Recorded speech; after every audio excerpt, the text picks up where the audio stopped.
Welcome to Life Stories, where we explore tales of resilience, love, and transformation. Today, we bring you the inspiring journey of Ella, a small-town woman whose single act of kindness leads her into a world of unexpected challenges and profound discoveries. From the quiet streets of Silverbrook to the halls of a prestigious foundation, Ella's story is one of courage, compassion, and the unyielding belief in the power of community. Join us as we follow her path to finding purpose and rebuilding hope for those around her. Don't forget to subscribe to our channel and begin today's story with us. Let's dive in.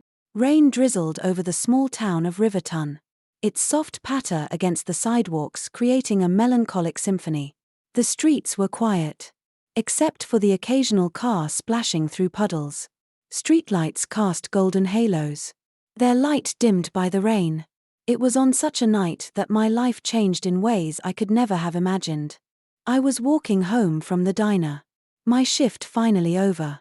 The warm smell of coffee and fried food still clung to my clothes, a scent I barely noticed anymore after years of working there. My steps were unhurried, the kind of slow pace one adopts when there's no particular reason to hurry. But the stillness of the evening shattered when I saw a man lying motionless on the sidewalk. At first, I froze, unsure of what to do. Panic flared in my chest, my breath catching. He wasn't moving, and the rain slicked his dark coat, making it hard to see if he was even breathing. My instinct screamed at me to run, to get help, but something else held me back. What if it was already too late? What if I was the only one who could do something? I dropped my bag and knelt beside him, my heart pounding in my ears. His face was pale, almost ghostly under the harsh glow of the streetlight. He looked well dressed, someone far removed from my world of tips and double shifts. His features were sharp, but there was a fragility to them in that moment, as if life itself had begun to slip away. "Sir." My voice trembled as I shook his shoulder gently. No response. I pressed 2 fingers to his neck, just as I had been taught in the CPR class I had taken years ago. A faint pulse thudded against my fingertips, weak but present. Relief surged through me, but it was fleeting. He wasn't breathing. The next moments were a blur of adrenaline and desperate focus. I tilted his head back, pinched his nose, and started mouth-to-mouth resuscitation. My own breath felt like a fragile thread, trying to tether him back to life. The rain soaked through my coat, chilling me to the bone, but I didn't stop. 1, 2, 3 compressions, another breath, and again. Time stretched, each second feeling like an eternity. Just as the weight of fear began to press down on me, he coughed, a weak, sputtering cough that made my heart leap. His eyelids fluttered briefly, and though he didn't fully wake, the faint sound of breath escaping his lips was enough to keep me going. The sound of sirens broke through the night, and I turned to see the ambulance pulling up. Relief washed over me, and I stepped back as the paramedics took over. They worked quickly, their movements efficient and practiced. One of them turned to me and asked, "Did you perform CPR?" I nodded, my voice barely above a whisper. "Yes." "You probably saved his life," she said, offering me a reassuring smile before returning her focus to the man. As they loaded him into the ambulance, I stayed rooted to the spot, my heart still racing. Who was this man? What had happened to him? I didn't have time to ask before the ambulance sped away, its red lights fading into the rain-soaked distance. All I knew was that his life had been in my hands for those critical moments. That night, sleep eluded me. I lay in my small apartment, the faint hum of rain against the windows a constant companion. My mind replayed the scene over and over, his pale face, the terrifying stillness, the way his chest rose again after what felt like hours. A strange mix of emotions churned within me, relief, fear, and something I couldn't quite name. I wondered if he had a family, people who were worried about him, waiting for news. Would they know what had happened? Would I ever find out? The next day, I returned to the diner, trying to settle back into the rhythm of my life. The clang of plates and the chatter of customers were familiar, grounding. Yet, as I refilled coffee cups and took orders, my thoughts drifted to the man I had saved.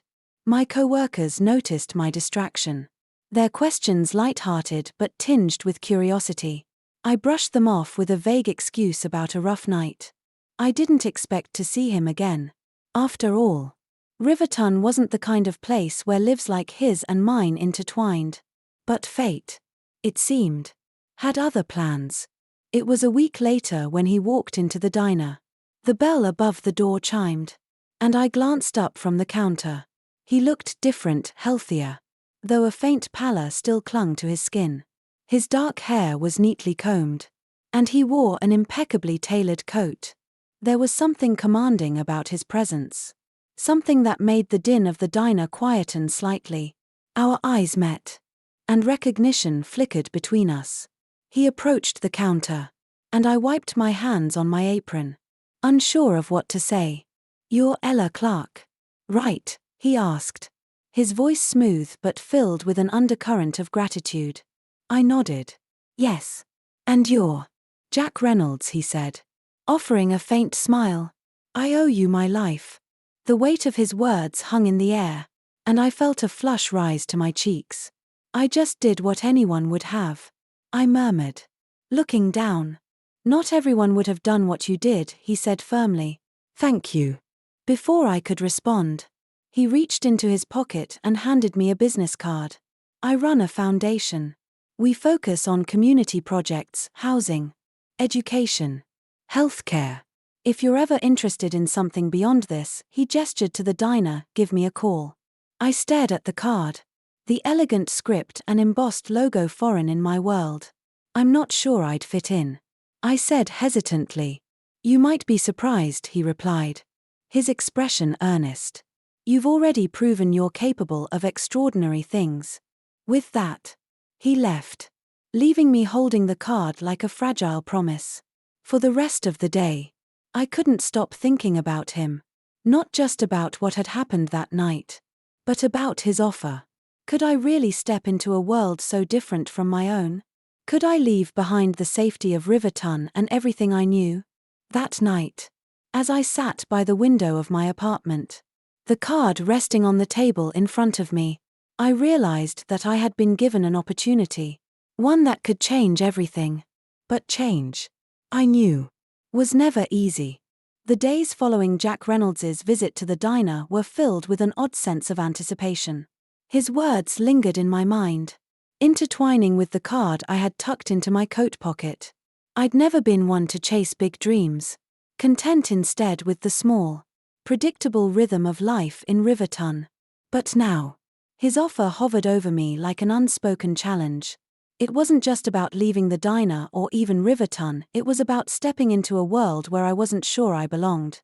A week later, I found myself standing in front of the sleek, modern building that housed the Reynolds Foundation.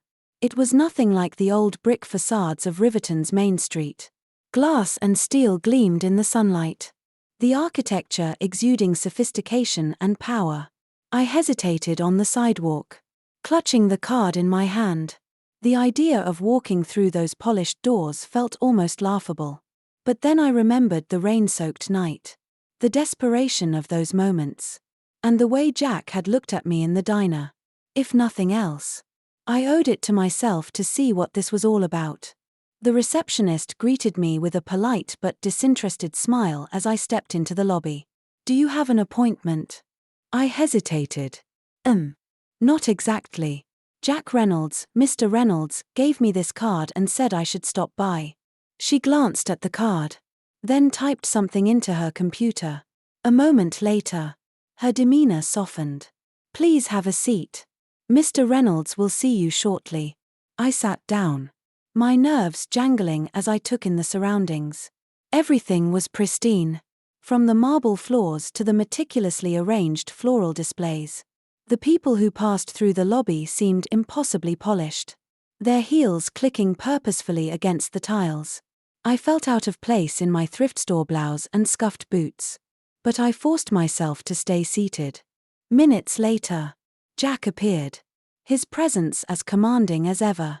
He greeted me with a smile that felt genuine. And for the first time, I noticed a certain weariness in his eyes, a hint of vulnerability beneath his confident exterior. "Ella," he said, extending his hand. "I'm glad you came.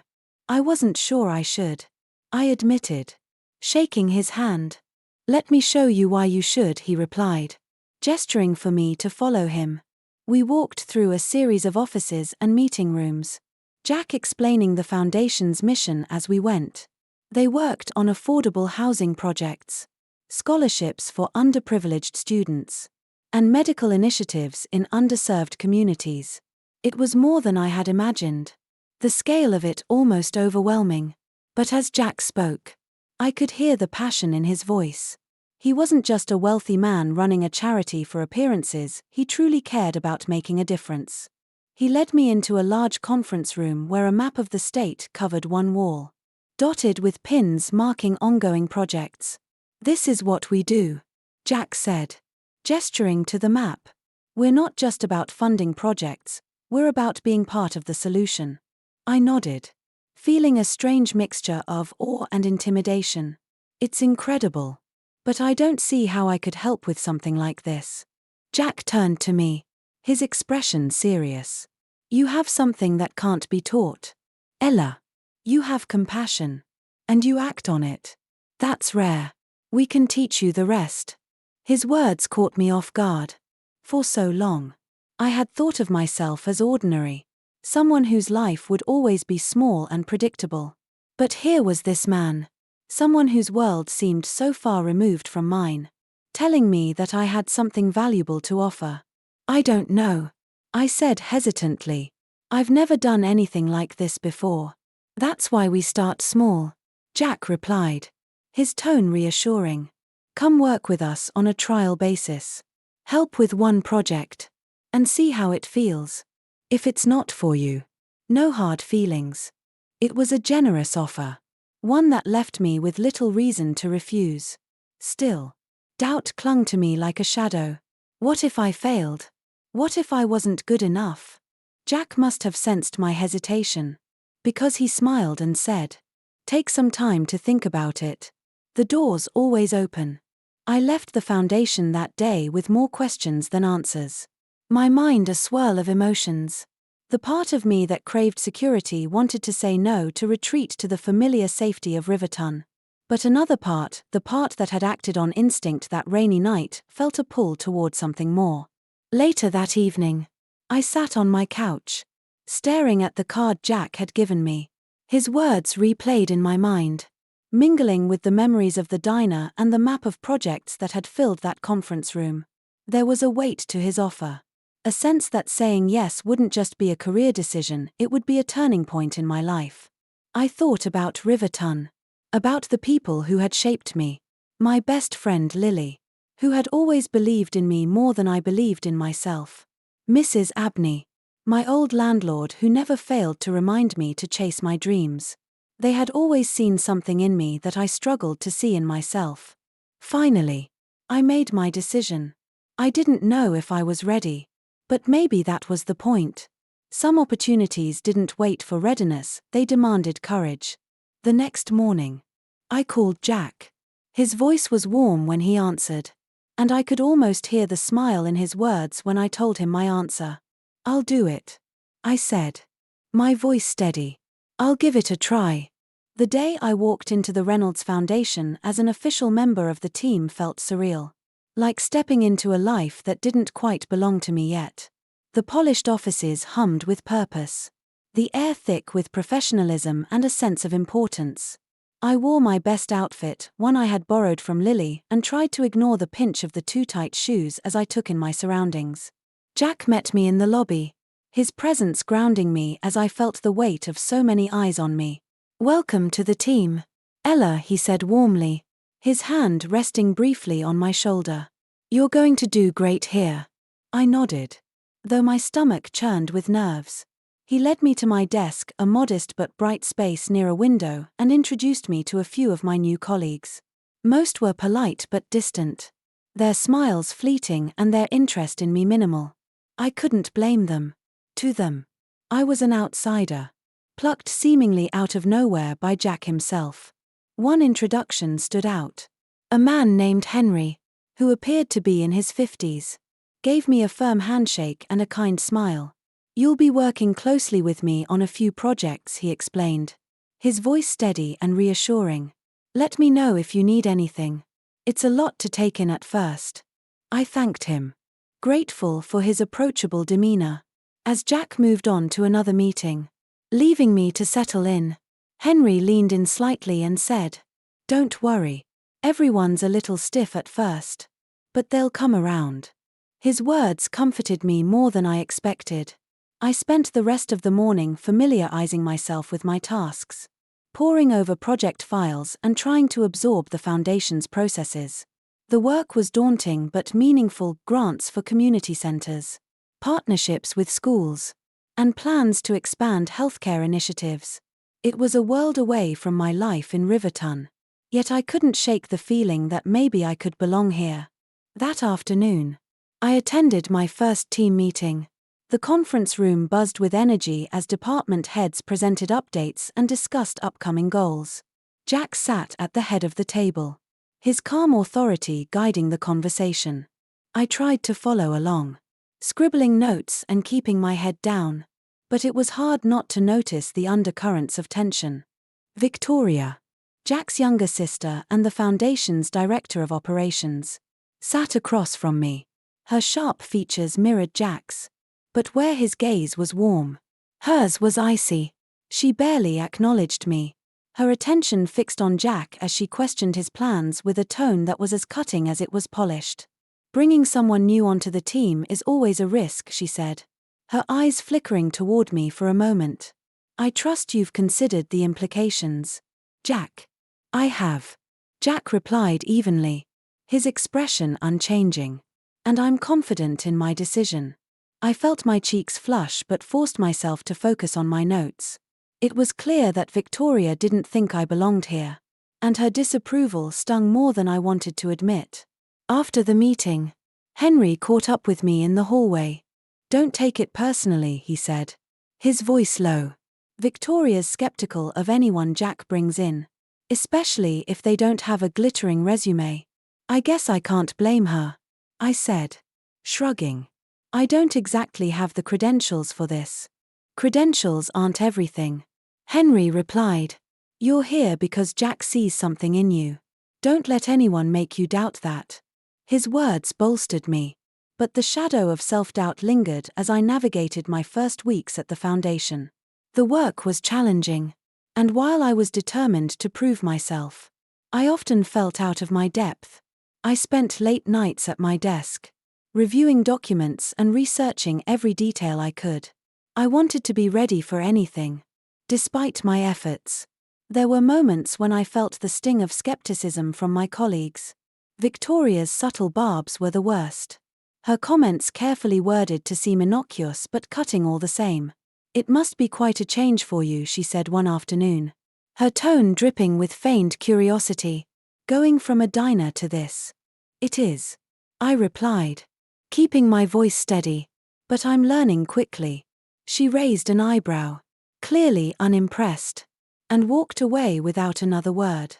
For every interaction like that, though, there were moments that reminded me why I was here.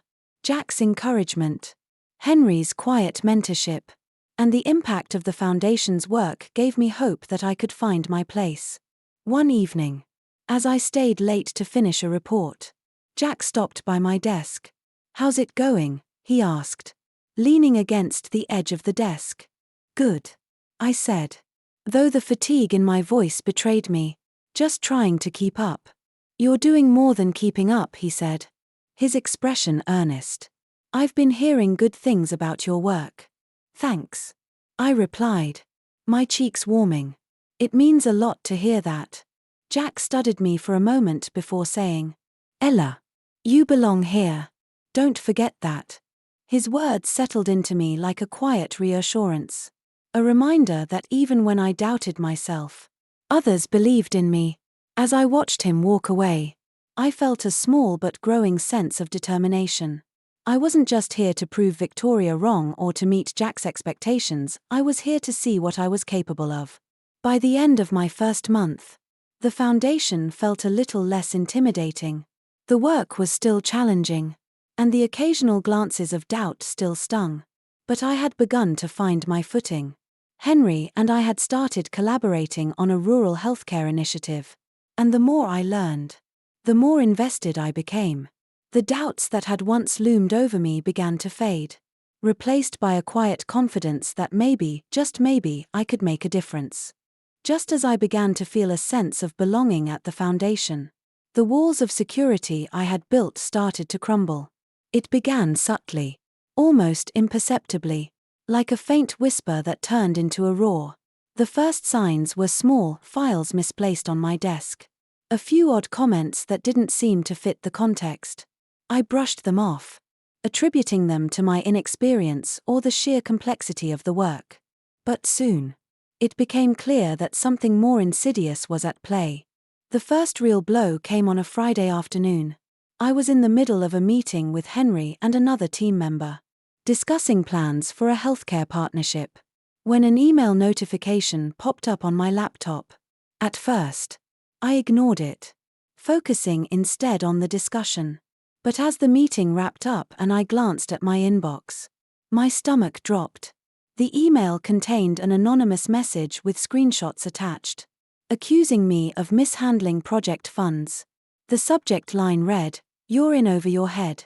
I froze, the words blurring as my hands trembled over the keyboard.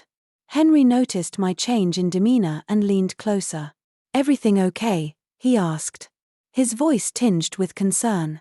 "Yeah," I lied, quickly closing my laptop. Just an overwhelming to-do list. He didn't push further, but his knowing glance told me he wasn't convinced.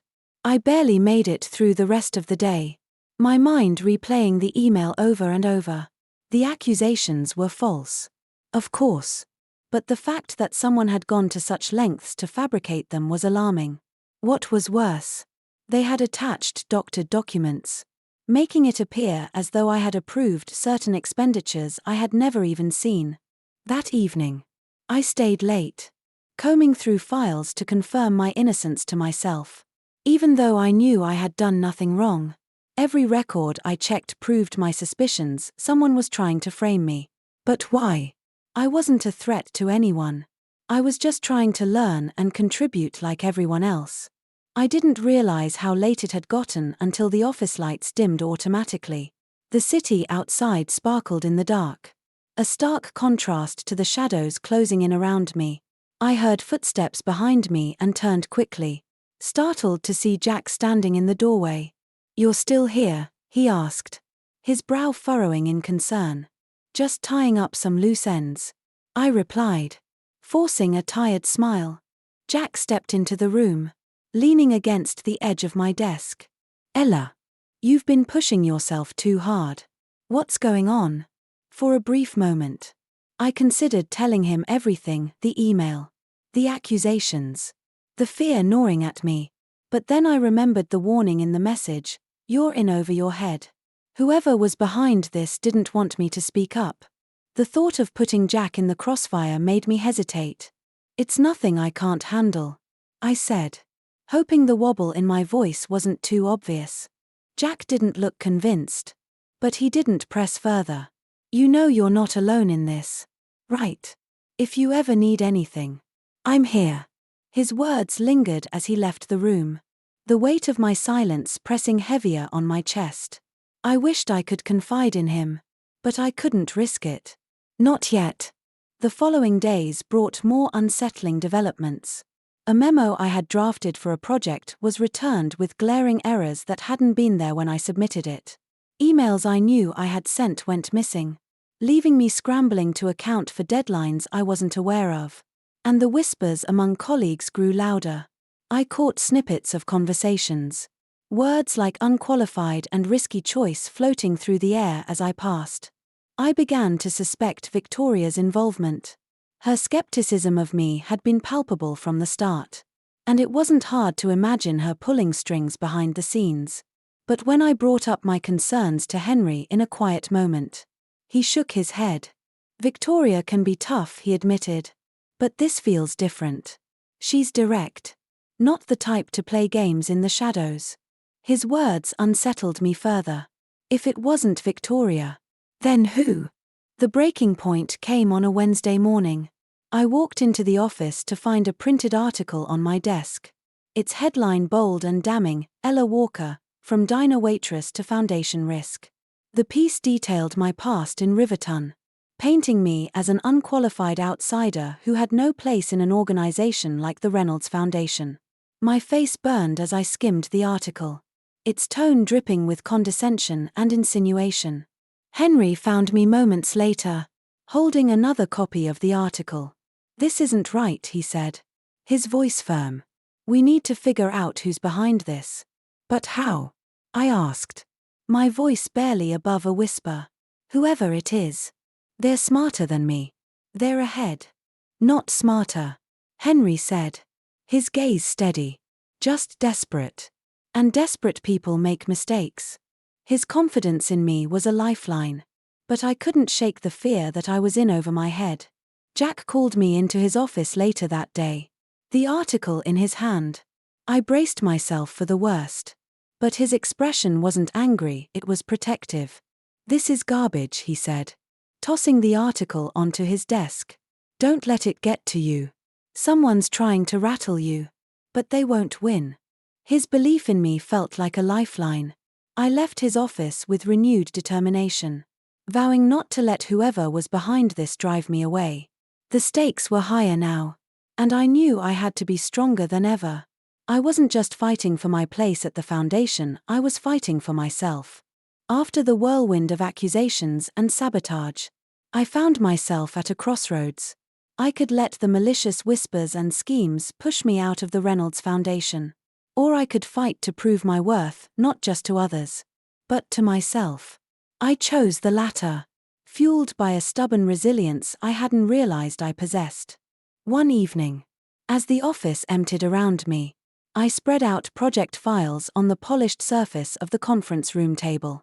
The faint hum of fluorescent lights buzzed overhead, casting a soft glow over the papers detailing proposals, budgets, and reports.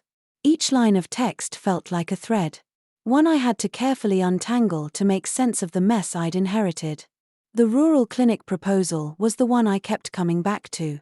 It was ambitious, aimed at expanding healthcare access to underserved communities.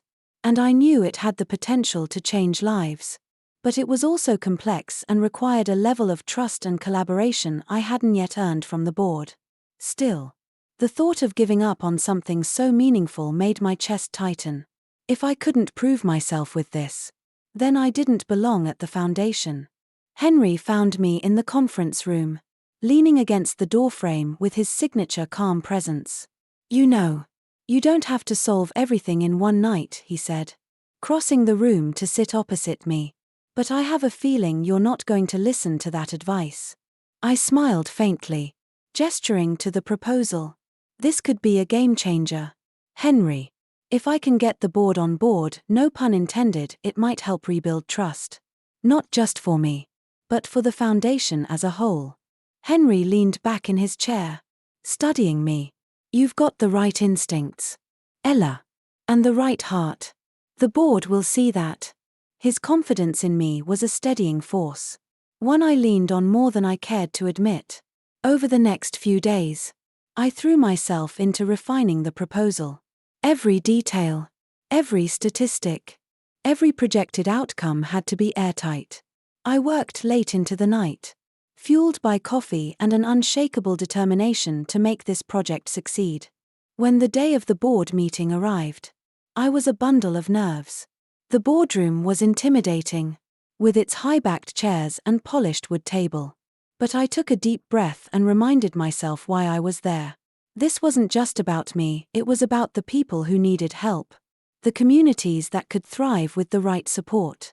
As I presented the proposal, I felt the weight of every skeptical glance and critical question. Victoria's gaze was the hardest to meet, her expression unreadable. But as I outlined the projected impact of the clinics, I noticed subtle shifts in the room. The murmurs quieted. Heads nodded. By the time I finished, the silence was deafening. But it wasn't hostile, it was thoughtful. When Jack finally spoke, his tone was steady, almost proud.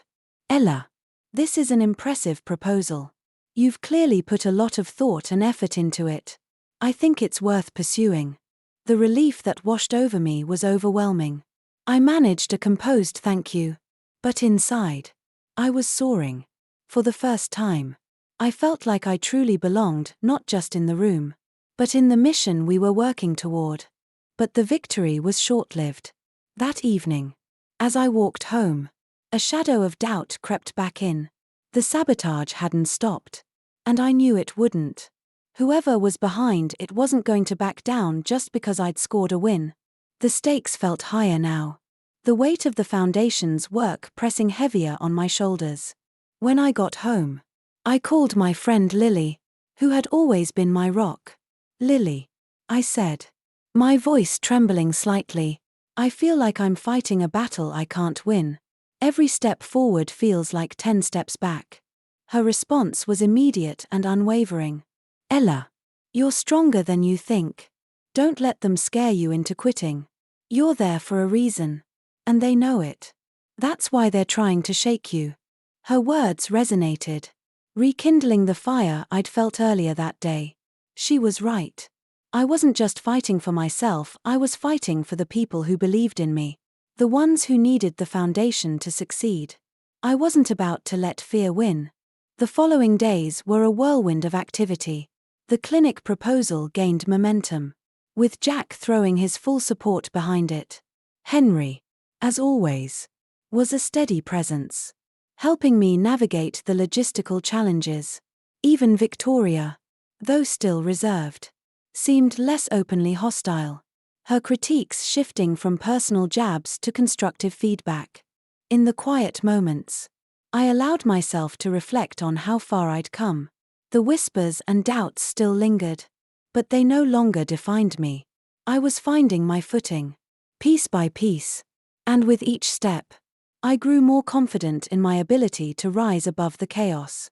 One evening, as I walked through the city streets, the weight of the day felt lighter. The clinic project was on track, and the foundation seemed to be stabilizing. For the first time in weeks, I felt a glimmer of hope, a sense that maybe, just maybe, I could turn this storm into something meaningful. The battle wasn't over, but I wasn't alone. I had Henry, Jack, and Lily in my corner, and together, we were pushing forward. The road ahead was uncertain, but I was learning that strength didn't come from never falling, it came from getting back up. No matter how many times you were knocked down. As the days turned into weeks, the sense of unease lingering in the foundation began to dissipate. The successful approval of the rural clinic proposal had given me a sense of accomplishment. But more importantly, it had reminded me why I was here. Despite the challenges, I felt myself growing into the role, learning not just the intricacies of managing a project, but also the importance of believing in my own voice. One afternoon, as I reviewed documents in my office, James appeared at the door. He leaned against the frame, his presence commanding yet unassuming. As always. Ella, he said, his tone warm yet serious. I wanted to check in. You've been working non-stop, and I know the last few weeks haven't been easy. I looked up, surprised by the unexpected visit. I'm managing, I said, a small smile tugging at my lips. The clinic proposal was a big step forward, and I want to make sure it stays on track. James nodded, stepping inside and closing the door behind him. You've done remarkable work, Ella. I hope you realize that. His words caught me off guard, and for a moment, I didn't know how to respond. Thank you, I finally managed. But there's still so much to do. There always will be, James said, his gaze steady. But you've proven you're not just here to take up space. You're here to make a difference. And you have. I felt a lump rise in my throat, the weight of his acknowledgement settling over me. I couldn't have done it without the people around me, I said. My voice softer now. Henry. The team, even you. James chuckled lightly, crossing his arms. You give us all too much credit. Most of this has been you, your determination, your resilience. And I see that every day, even if others don't always acknowledge it. His words stayed with me long after he left. It wasn't often that James opened up like that. And I found myself reflecting on how much he carried on his shoulders. His confidence in me, however, was a steadying force. A reminder that I wasn't fighting this battle alone. But the challenges weren't over. Subtle signs of sabotage continued to surface, files misplaced, emails missing, whispers in the corridors that left me on edge. I knew the person behind it all wasn't finished. And that awareness kept me vigilant. One evening, as I was leaving the office, Henry caught up with me in the lobby. "Walk you home?" he asked. His tone casual but his concern evident. I nodded, grateful for his company. As we walked through the quiet streets, the city lights casting long shadows, I confided in him about the lingering sabotage. "It's like this invisible weight," I admitted, my voice tinged with frustration. "No matter what I do, it's always there, waiting to pull me down." Henry was silent for a moment, his footsteps steady beside mine. "You've handled it better than most," he said finally. "But you're right to stay cautious.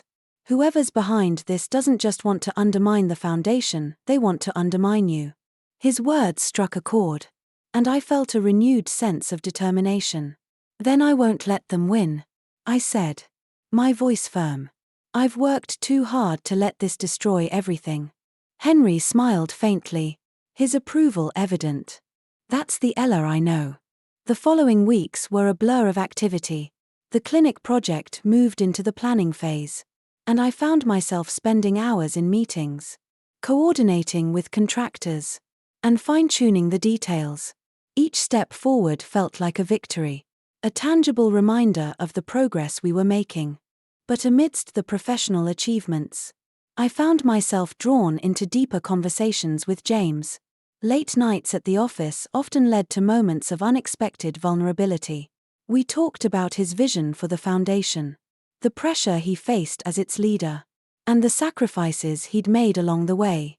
"I don't think people realize how much you care," I said one evening as we worked side by side in his office. "They see the title, the wealth, but they don't see the weight you carry." James glanced at me, a faint smile tugging at his lips. "I don't expect them to. It's not about being seen, it's about doing what needs to be done." His humility was striking, and it only deepened my respect for him. Over time, I began to see beyond the polished exterior, glimpsing the man who had built the foundation from the ground up, not for recognition, but out of a genuine desire to make a difference. Those moments of connection weren't just about understanding James, they were about understanding myself. The more I poured into my work, the more I realized how much I cared about the people we were helping, the lives we were touching. It wasn't just a job anymore, it was a calling.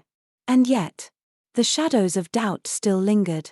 One night, as I sifted through files in my office, I came across an old proposal, a plan for a community outreach program that had never come to fruition. The handwriting on the margins was unmistakably James's, filled with notes and revisions that spoke of his passion and drive. As I studied the pages, I felt a pang of guilt for the moments I'd doubted my place here. James's vision for the foundation wasn't just about grand gestures, it was about the small, meaningful changes that added up to something greater. And I wanted to be a part of that, no matter how hard the road ahead might be. By the time I left the office that night, the city had settled into a quiet stillness.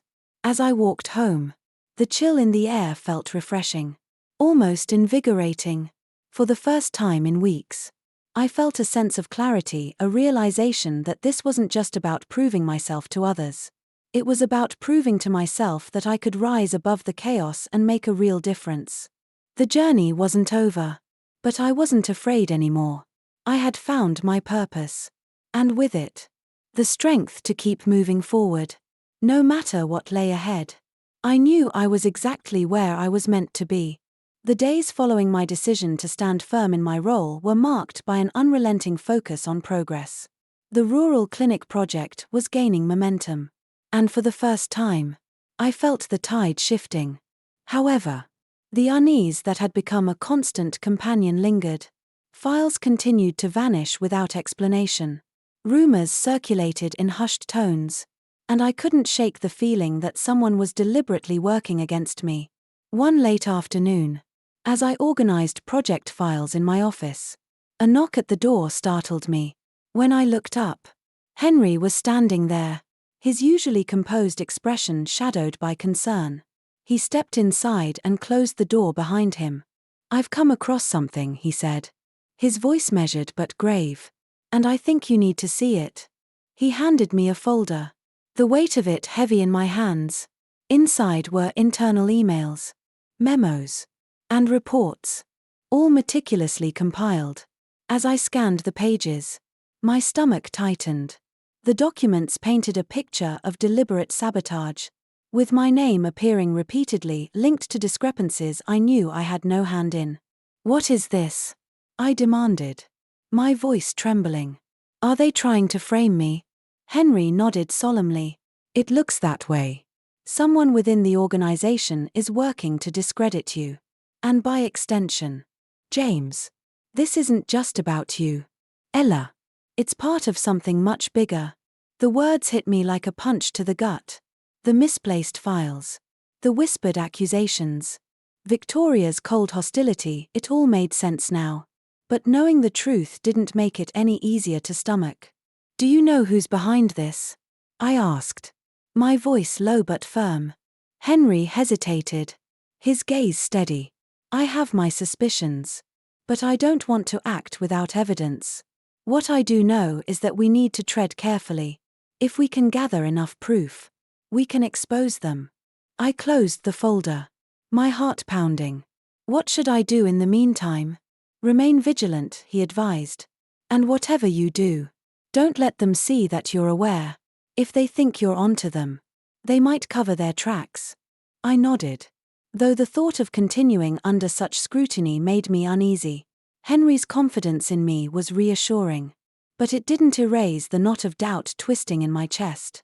That evening, I stayed late at the office, poring over project details and cross-referencing documents to ensure my work was airtight. The city lights twinkled outside my window, a stark contrast to the shadows of suspicion growing within the foundation. Hours ticked by, and the silence of the office felt oppressive. As I flipped through another report, I heard footsteps in the hallway. When I looked up, James was standing in the doorway. "You're still here?" he asked, his voice tinged with concern. I offered a tired smile, just trying to stay ahead of everything. He stepped into the room, his grey eyes narrowing as he studied me. "You've been under a lot of pressure lately. More than you should be."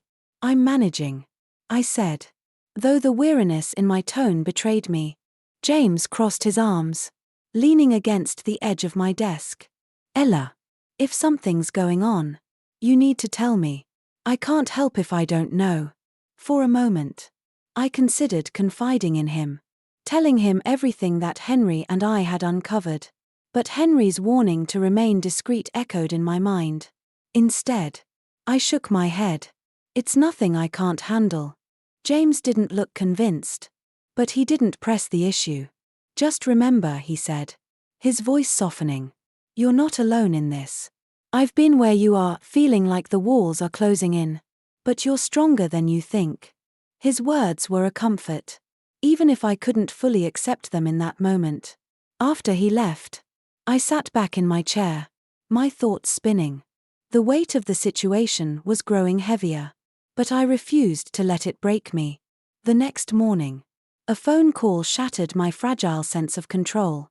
The number was unfamiliar, and when I answered, the voice on the other end was low and distorted, clearly altered to conceal the speaker's identity. "You're getting too close to something you don't understand," the voice warned. "If you know what's good for you, you'll walk away." The call was brief, the line going dead before I could respond. I stared at the phone in my hand, my heart racing. Whoever was behind the sabotage wasn't content to work in the shadows anymore. They wanted me to know I was a target, instead of scaring me into submission. The call only strengthened my resolve. That day, I returned to the office with a newfound determination. My focus was sharper than ever, and I was determined to uncover the truth.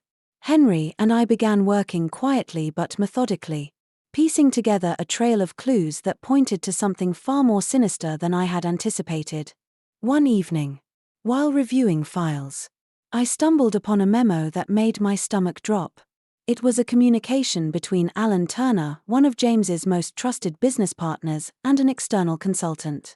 The language was vague but suggested financial dealings that directly contradicted the Foundation's stated goals. I called Henry immediately, my voice shaking as I explained what I had found. "We need to tell James," I said, the urgency clear in my tone. "Not yet," Henry cautioned. "If we act too soon, we risk tipping our hand. Let me look into this further. We need undeniable proof." Reluctantly, I agreed, though the weight of the discovery pressed heavily on me. The idea that someone so close to James could be capable of such treachery was almost too much to comprehend. But one thing was clear: the fight I had stumbled into was far larger than I had imagined. The revelation about Alan Turner felt like a storm cloud hanging over my head, its weight pressing down on my every thought. I couldn't fathom how someone so close to James, someone he had trusted implicitly, could be implicated in such a betrayal. As I worked late into the night, sifting through more files, I found myself replaying the pieces of evidence in my mind, trying to make sense of it all. The following morning, the uneasy silence in the Foundation's corridors seemed to amplify my anxiety. I caught fleeting glances from a few colleagues, some curious, others wary, but I ignored them, focusing instead on the plan Henry and I had devised. We had to proceed carefully. If Alan was indeed behind the sabotage, he wouldn't hesitate to protect himself, no matter the cost. That afternoon, as I sat in my office reviewing yet another stack of documents, my phone rang. The number was unknown. My pulse quickened as I hesitated, then answered. "Hello." The voice on the other end was smooth and unfamiliar, but there was a sinister undertone that set my nerves on edge. "Miss Carter," the voice said. "You've been quite busy. I suggest you stop." "Who is this?" I demanded, though my voice wavered. "What do you want?" "What I want," the voice replied coolly, "is for you to stay out of matters that don't concern you. Walk away while you still can." The line went dead before I could respond, leaving me gripping the phone with trembling hands. My heart pounded, a mix of fear and anger coursing through me. Whoever was behind this wasn't just trying to undermine the Foundation, they were willing to resort to threats to protect their agenda. But instead of scaring me off, the call only fueled my determination. I refused to back down. I immediately called Henry, relaying the details of the ominous warning. His response was calm but firm. "This means we're getting close," he said. "They're panicking." "That's a good thing." "It doesn't feel like a good thing," I admitted, still shaken. "Ella, listen to me," he said, his voice steady. "They want to rattle you, to make you question yourself. Don't let them. We're onto something, and we're going to see this through." With Henry's reassurance, I redoubled my efforts, documenting every irregularity, every suspicious transaction, and every inconsistency I could find. As the days passed, the puzzle pieces began to form a clearer picture. Alan wasn't working alone, there were others involved. People with connections that reached far beyond the Foundation's walls. Finally, the moment came when Henry and I decided it was time to bring our findings to James. I was nervous, my stomach churning as we walked into his office with the folder of evidence in hand. James was seated at his desk, his usually composed demeanor giving way to a hint of concern as he saw the expressions on our faces. "What's going on?" he asked, gesturing for us to sit. I took a deep breath, steadying myself. "James, there's something you need to see." I handed him the folder. And he opened it, his sharp eyes scanning the pages. As he read, his jaw tightened, and the color drained from his face. "This is serious," he said finally, his voice low but resolute. "And you're certain about this?" Henry nodded. "We've double-checked everything. The evidence is clear. Alan has been diverting foundation funds into a private account under false pretenses." James leaned back in his chair, his expression a mix of disbelief and anger. "Alan. He's been with me for years. I trusted him." "I know," I said gently, my heart aching for him. "But this isn't just about the foundation. It's about the people who depend on it. We have to act." James nodded slowly, his gaze distant. "You're right. We'll address this immediately." The following morning, James called an emergency staff meeting. The tension in the boardroom was palpable as we filed in, the air heavy with unspoken questions. Alan sat near the end of the table, his usual confidence intact, though I noticed a flicker of unease when his eyes met mine. James stood at the head of the table, his presence commanding as always. "There's a matter that needs to be addressed," he began, his tone measured but firm. "It has come to my attention that there have been financial irregularities within the foundation. After a thorough investigation, we have uncovered evidence that points to deliberate misconduct." A murmur rippled through the room, and I saw Alan shift in his seat, his composure beginning to crack. James's gaze swept over the table before landing squarely on Alan. "Alan Turner," he said, his voice steady. "You've been implicated in diverting funds from the foundation for personal gain." Alan's expression hardened, his voice cold as he responded. "That's a serious accusation, James. I hope you have evidence to back it up." "We do," Henry interjected, placing the folder on the table. "These documents detail the transactions in question." James opened the folder, his jaw tightening as he reviewed the contents. The room fell silent, the weight of the revelation pressing down on everyone present. Alan's bravado faltered, his face paling as the reality of the situation sank in. "This is a misunderstanding," Alan said quickly, his voice rising in desperation. "I can explain." "Enough," James interrupted, his tone icy. "I trusted you, Alan. 4 years. I trusted you. And this is how you repay me." The meeting ended abruptly, with James dismissing the staff and ordering security to escort Alan out of the building. As I watched Alan's departure, a mix of relief and sorrow washed over me. The betrayal was undeniable, but it was also deeply personal for James.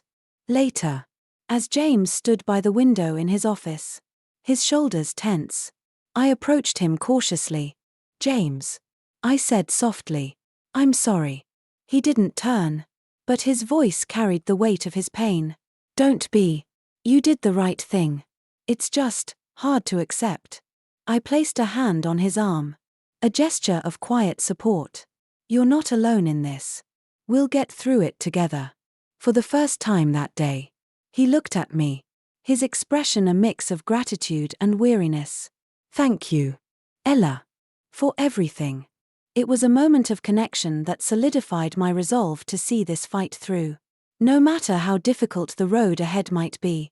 The days following Alan Turner's exposure felt like walking through a minefield.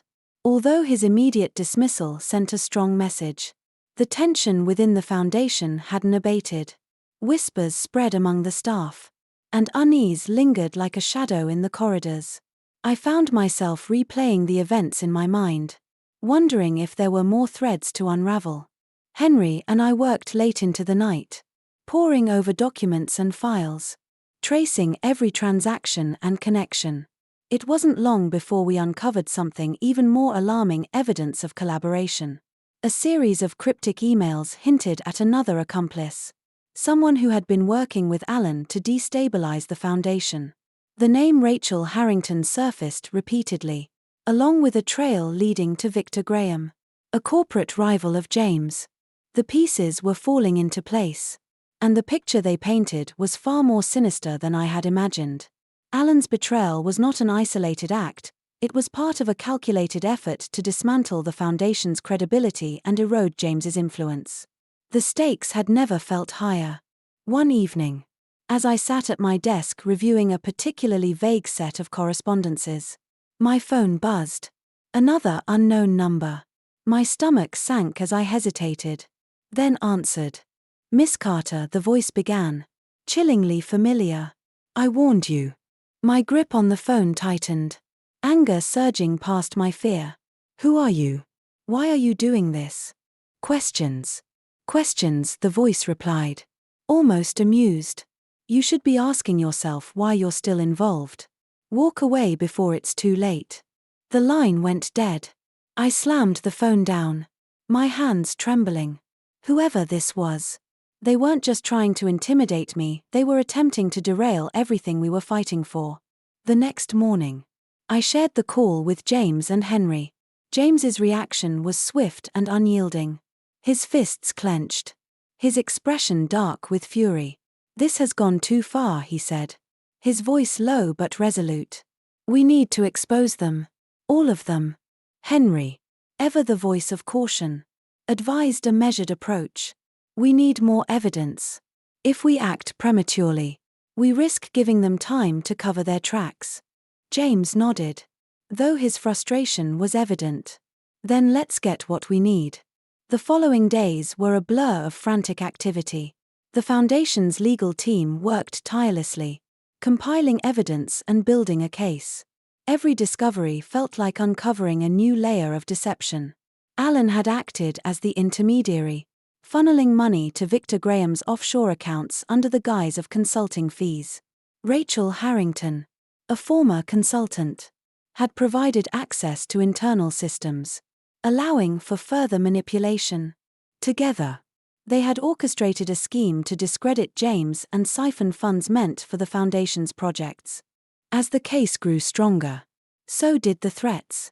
Another anonymous call came late one evening, this time more direct. "You think you've won," the voice sneered. "You have no idea who you're dealing with." I hung up, my resolve hardening. These cowards wouldn't stop us.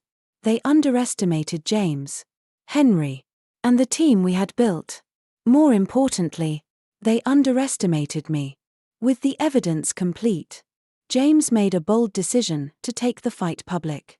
A press conference was called, and the Foundation released an official statement outlining the conspiracy. James stood before the cameras, his presence commanding as always, and spoke with a clarity and conviction that silenced even the most skeptical reporters. "We will not be intimidated," he said. "The actions of a few individuals will not undermine the work we have built or the communities we serve. Transparency and integrity are the core of this foundation, and we will fight to protect them." The fallout was immediate and intense. Media coverage was relentless, dissecting every detail of the scandal. Public outrage grew as the extent of the betrayal came to light, and Victor Graham found himself under scrutiny not just from the press, but from law enforcement as well. Rachel Harrington, cornered and unable to deny her involvement, attempted to deflect blame but only incriminated herself further. The trial that followed was a spectacle, with every revelation adding to the damning evidence against Victor and Rachel.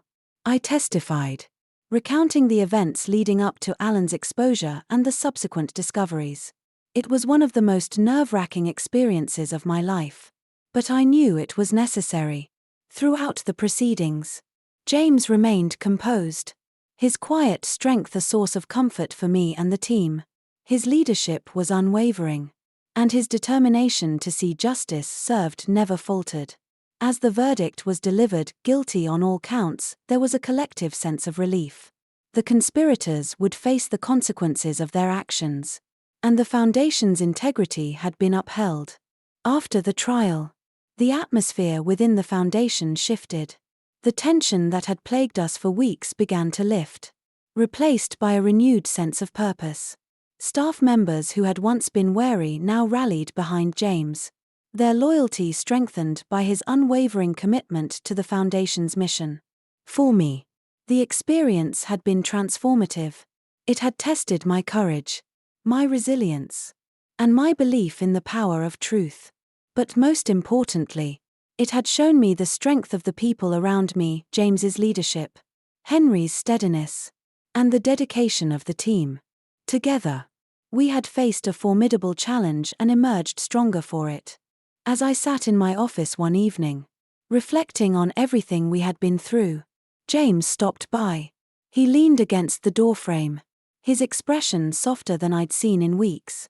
"You've been quiet," he said, a hint of concern in his voice. "Just thinking," I replied with a small smile. "It's been a lot." James nodded, stepping into the room. "You've been incredible, Ella." "I don't know if I ever said that." "You don't have to," I said, meeting his gaze. "I didn't do it for recognition. I did it because it was right." He smiled faintly, a glimmer of warmth breaking through his usual seriousness. "You remind me of why we do this, why it matters." As he left, I felt a sense of peace settle over me. The fight was over, but the work was far from done. Together, we would continue building something worth believing in, something that could weather any storm. The aftermath of the trial marked a turning point for the foundation. But for me, it was also a time of introspection. The victory, while hard-won, left me yearning to focus on something that resonated more deeply with my roots. Amid the chaos, I found myself revisiting an old folder tucked away in the corner of my office. Labeled simply Silverbrook Clinic Proposal, it was a project I'd drafted early in my tenure at the foundation. A dream that had seemed too ambitious to pursue.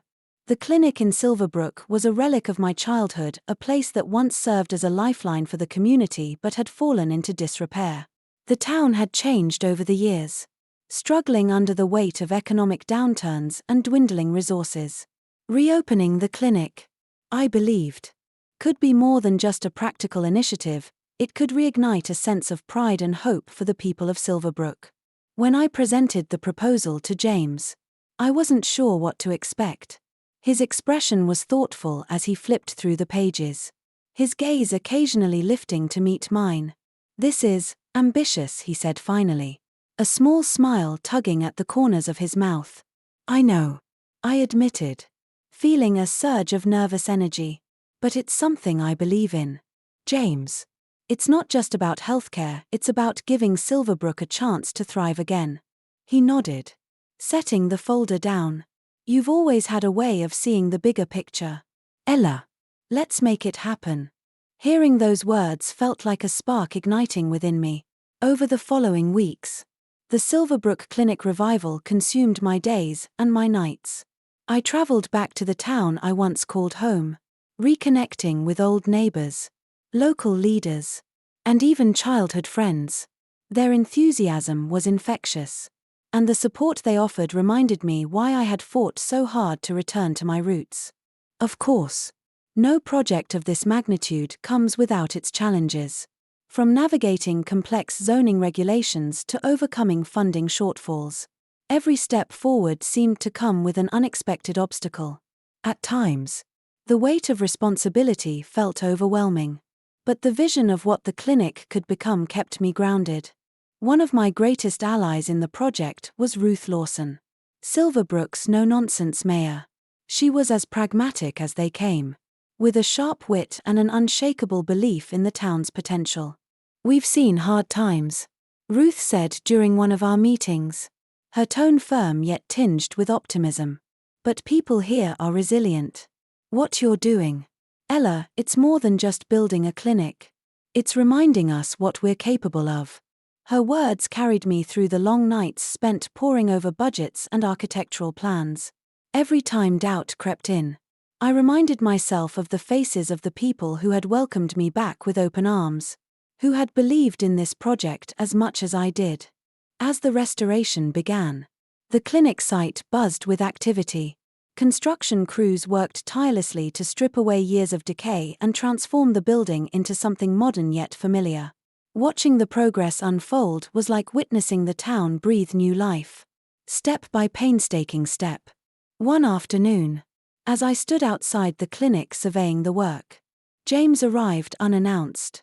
He wore a casual jacket, his usual polished demeanor softened by the informal setting. "I thought I'd come see how things were going," he said, his eyes scanning the site with genuine interest. "It's getting there," I replied, gesturing toward the scaffolding and tools scattered across the grounds. Slowly but surely. James turned to me, his expression thoughtful. "You've done something remarkable here, Ella. This isn't just a clinic, it's a legacy." His words caught me off guard. And for a moment, I didn't know how to respond. "I just want to give back to the place that gave me so much," I said finally, my voice quiet. He nodded, a faint smile playing on his lips. "And you're doing that. More than you realize." As the weeks passed, the clinic began to take shape. Bright, clean spaces replaced the worn, crumbling walls, and the scent of fresh paint lingered in the air. Local residents volunteered their time and skills, adding personal touches that made the project feel truly communal. From hand-sewn curtains to murals painted by local artists, every detail reflected the heart of Silverbrook. The grand opening approached faster than I anticipated, and the anticipation within the town was palpable. Children peeked through the windows as they walked to school, their curiosity evident. Elderly residents, many of whom remembered the clinic in its heyday, shared stories of how it had once been a cornerstone of the community. On the morning of the opening, the town square buzzed with excitement. A ribbon stretched across the clinic's entrance, and a small stage had been set up for the ceremony. As I stood before the gathered crowd, a wave of emotion washed over me. "This clinic," I began, my voice carrying over the murmurs, "is more than just a building. It's a testament to the resilience of Silverbrook and the power of community. Together, we've turned a dream into reality." The applause that followed was thunderous, and as the ribbon was cut, the doors swung open to reveal a space transformed. Inside, the atmosphere was electric. Families explored the waiting rooms, marveling at the state-of-the-art equipment, while volunteers proudly shared details about the services that would soon be offered. Amid the celebration, James found me. His expression was warm, and for once, he looked at ease. "You've done it," he said simply, a quiet pride evident in his voice. "We've done it," I corrected, smiling at him. "I couldn't have done this without you." As the sun set that evening, casting a golden glow over the town, I felt a profound sense of fulfillment. The journey had been arduous, but it had led to something beautiful. The Silverbrook Clinic wasn't just a symbol of hope for the town, it was a reminder of the strength we find when we come together, united by a shared purpose. In the weeks that followed the grand opening of the Silverbrook Clinic, life in the town took on a new rhythm. The once quiet streets now hummed with activity. Families frequented the newly restored clinic, its doors a beacon of hope and transformation. As the clinic thrived, I felt a deep sense of accomplishment and pride in what we had achieved as a community. But amid this joy, a surprising development awaited me, one that would change how I viewed both the clinic and my journey with James Caldwell. It started with an unexpected knock at my office door one crisp autumn morning. Ruth Lawson, the ever-efficient mayor of Silverbrook, walked in holding an envelope. Her expression was thoughtful, and she handed the envelope to me without a word. "What's this?" I asked, setting aside the patient reports I had been reviewing. "Something I think you'll want to see," Ruth replied, her tone carrying a hint of mystery. "It came across my desk this morning." Inside was an official document detailing the preservation of several parcels of land surrounding Silverbrook. James Caldwell's name was on it, listed as the individual responsible for purchasing the development rights only to donate them back to the town. The land would be protected from commercial development, designated for community use. It included hiking trails, park spaces, and even areas for community gardens. I stared at the papers, my mind racing. Why would he do this? Ruth's lips curved into a knowing smile. I think you know the answer. Ella. James Caldwell might be many things, but he's not the type to do something like this without a reason. After Ruth left, I sat in my office. The documents spread before me. My heart felt heavy with gratitude and confusion. James had always supported the clinic project. But this gesture went beyond anything I could have imagined. It wasn't just a financial contribution, it was an act of quiet faith in the community and, in a way, in me. The next day, I picked up the phone and dialed his number. When he answered, his voice was warm and familiar, cutting through the haze of my thoughts. Ella, he said, as though my call was expected. It's good to hear from you. Hi, James. I began, hesitating slightly. I just heard about the land preservation near Silverbrook. I wanted to thank you. It's incredible. There was a pause on the other end. And when he finally spoke, his tone was unassuming. It wasn't something that needed thanks. It just felt like the right thing to do. But it means so much. I pressed, my voice softer now. Not just to me, but to the entire town. You didn't have to do this. I know, he said simply, but Silverbrook is special. And so are the people in it. His words lingered long after the call ended. They carried a weight I wasn't entirely sure how to unpack. It wasn't just about the land or the town, it was about understanding, support, and something deeper that I couldn't quite put into words. As the weeks passed, the effects of James's gesture rippled through Silverbrook. The newly preserved land became a hub of activity. Families explored the hiking trails. Children played in the parks. And volunteers began transforming sections into flourishing community gardens. The spirit of unity that had ignited during the clinic's restoration seemed to extend outward, breathing new life into the town. But even as Silverbrook flourished, James began to distance himself from the foundation and the town. I wasn't entirely surprised when a letter arrived from him one quiet afternoon. His familiar handwriting greeted me on the envelope. And as I unfolded the letter, I felt a strange mix of anticipation and sadness. The letter was heartfelt and reflective, written with the sincerity that I had come to associate with James. He explained that his work in Silverbrook was complete and that he was stepping away to focus on other endeavors. He spoke of how the town and my determination had reminded him of the importance of roots, community, and service. I've spent much of my life chasing success, he wrote, often at the expense of the things that truly matter. Working alongside you, Ella, has been a humbling experience.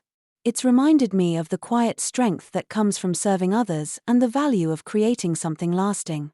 For that, I owe you more than I can express.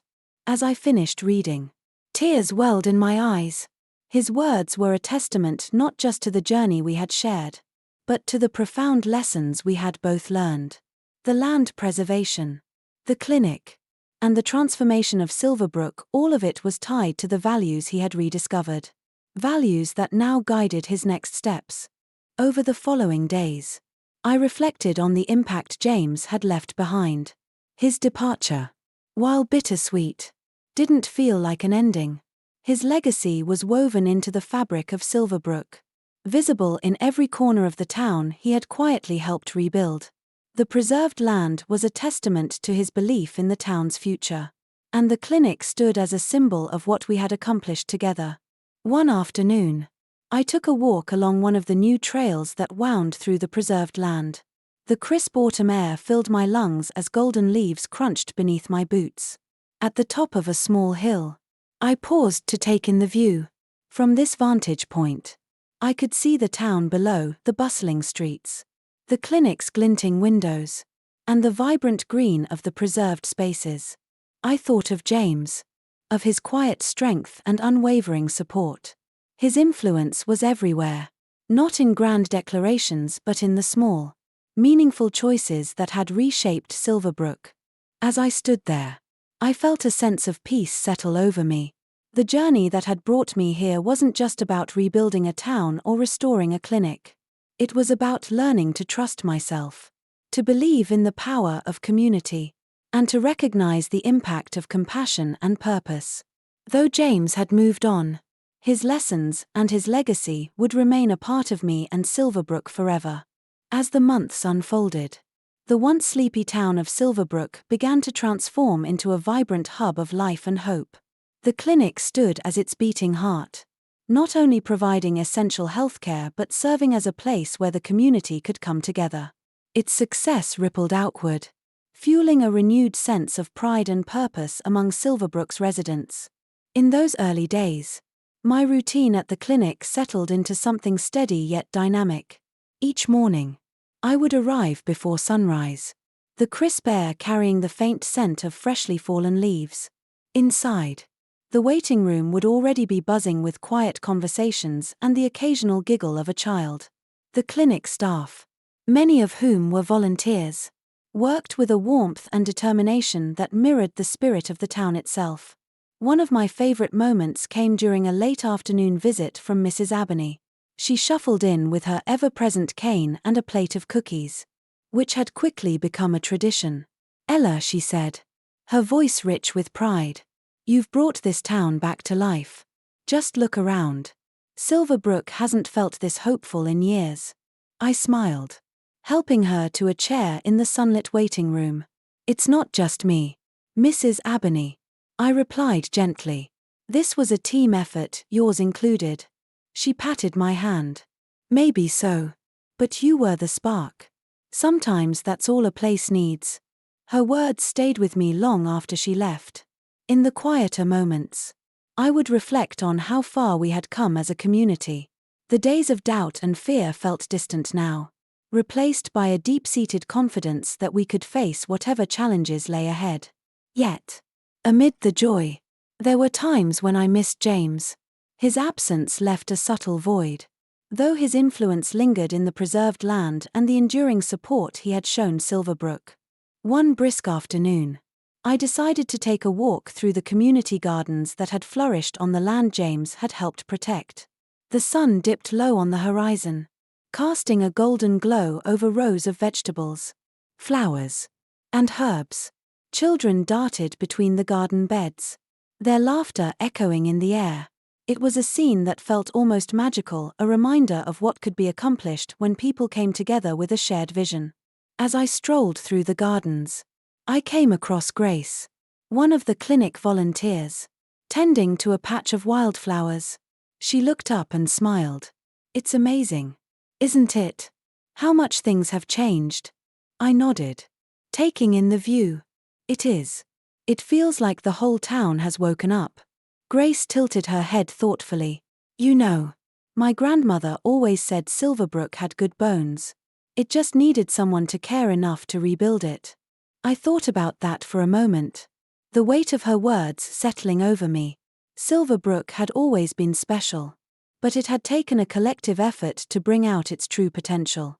And in the process, I had discovered so much about myself, my resilience, my capacity to lead, and my ability to make a difference. Later that evening, I sat by my office window, watching the last rays of sunlight fade over the town. A faint knock at the door pulled me from my thoughts. It was Ruth Lawson, the mayor, with her ever-present clipboard in hand. "Busy as always." "I see," she teased, setting the clipboard on my desk. "Just tying up loose ends," I replied, gesturing to the stack of reports in front of me. "What brings you by?" Ruth settled into the chair across from me, her expression thoughtful. "I wanted to talk to you about the next steps for the clinic. We've had some interest from nearby towns about replicating the model you've built here." Her words took me by surprise. "You mean expanding to other communities?" She nodded. "Silverbrook has become something of a case study, a proof of concept, if you will. People are noticing, Ella, and they want to know how we did it." The idea was both thrilling and daunting. Expanding the clinic's reach would mean taking on new challenges, but it also presented an opportunity to extend the impact of what we had created in Silverbrook. "I'll need some time to think about it," I said finally, my mind already racing with possibilities. Ruth smiled. "Take all the time you need. Just know that whatever you decide, you've already accomplished something extraordinary here. As she left, I felt a surge of pride mixed with anticipation. The clinic had become more than I ever imagined, and the thought of helping other communities sparked a newfound sense of purpose. Still, I knew it was a decision that required careful thought and planning. That night, I revisited the letter James had written me, tracing his words with my fingertips. His belief in me and the work we had done together echoed in every line. Though he had moved on, his influence remained a guiding force in my decisions. I wondered what he would say about this new opportunity, about the possibility of expanding our mission. The next morning, as I stood at the clinic's entrance greeting patients, I felt a sense of clarity take hold. Whatever came next, I would face it with the same determination and heart that had brought us this far. Silverbrook had taught me that even the smallest actions could ripple outward, creating lasting change. As the day wore on, I found myself back at the hill overlooking the town. The view was breathtaking. A patchwork of autumn colors spread across the landscape. From here, I could see the preserved land, the bustling streets, and the clinic standing proud in the center of it all. It was a view that spoke of resilience, renewal, and the enduring power of hope. For the first time in a long while, I felt at peace not just with what we had accomplished, but with what lay ahead. The future was uncertain, yes, but it was also full of possibility, and as I gazed out over Silverbrook, I knew that no matter where the journey led, the lessons I had learned here would remain with me always. As the sun dipped below the horizon, casting a warm golden glow over the town of Silverbrook, Ella stood at the clinic's entrance, watching families laugh and talk as they made their way home. The journey to this moment had been long and challenging, filled with doubt, determination, and discovery. Yet here she was, standing amidst a community that had not only found its strength but had taught her to embrace her own. The clinic had become more than a building, it was a symbol of resilience, a testament to what could be achieved when people came together. Ella knew there were still challenges ahead, but the lessons she had learned would guide her. She had found her purpose, not in grandeur or recognition, but in making a difference, one small step at a time. As she turned to lock the doors for the evening, Ella felt a deep sense of peace. The future was unwritten, but it was filled with possibility, hope, and the promise of brighter days. Thank you for joining us on this journey. If you enjoyed Ella's story, don't forget to subscribe to our channel for more inspiring life stories. Together, let's celebrate the extraordinary power of resilience, kindness, and the human spirit. See you in the next video.